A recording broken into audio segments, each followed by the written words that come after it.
When you talk to most Americans about the subject of industrial policy, what do they think about? They think about, oh, that means subsidies for underperforming companies that should be out of business, that China wants to keep in business, especially state-owned enterprises, which we regard as unfair competition because we don't provide those subsidies to our own companies. When China thinks about industrial policy, they're not thinking about propping up weak companies. They're not thinking about dumping things where we've got a huge inventory. What they're thinking of is, how do we think about the challenges that will make our economy competitive going forward? So if you look at the start of the real business or trade-based relationship between the U.S. and China, it really began with China taking advantage of its low-cost labor. Now, China realized that it could not sustain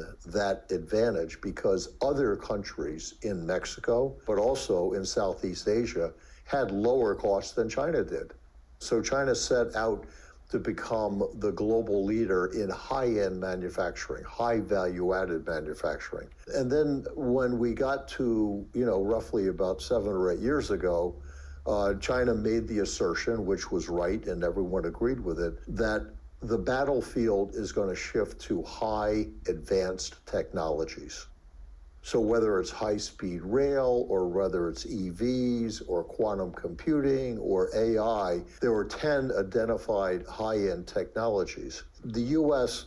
clearly realized that China was competitive in a number of those areas because they were making chips available. But the reality is there were a number of areas where China was already taking the lead. And I think today, the best example by far is EVs. I mean, at the end of the day, China was an inconsequential player globally in the automobile manufacturing business if you go back 10, 15 years ago. And so the Chinese government basically set out and said, okay, we're going to figure out what our game plan is. We knew the core challenge was always going to be batteries. So we need to invest in battery technology. And then to the extent they require rare earths like lithium, which they do, we need to start investing in lithium mines. And then they turn to the universities and say, okay, who are the best and the brightest in those spaces at the top universities? And they became part of the team that was working on EVs.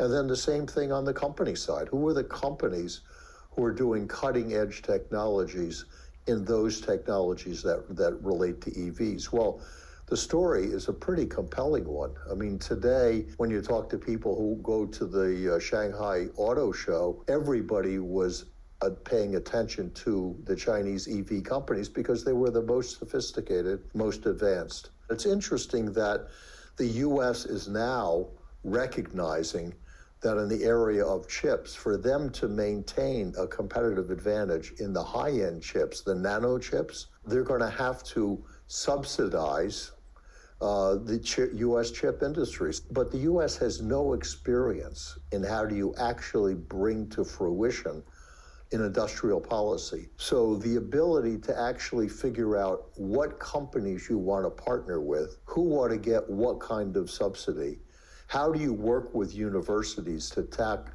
the best brains is a learned skill. I mean, I could tell you, having spent a lot of years in consulting, getting good at that is something that is not going to happen in a couple of years. It's going to take decades, and China's been doing it for decades. So I think the U.S. is going to realize that, A, industrial policies really are important to a country's long-term economic competitiveness, but it's also a skill that takes many years to develop. So I think you're going to see the U.S. in a catch-up mode and are going to recognize that the way China has approached industrial policy is very compelling from an economic point of view, and there's no better example than what it's done in the EVs.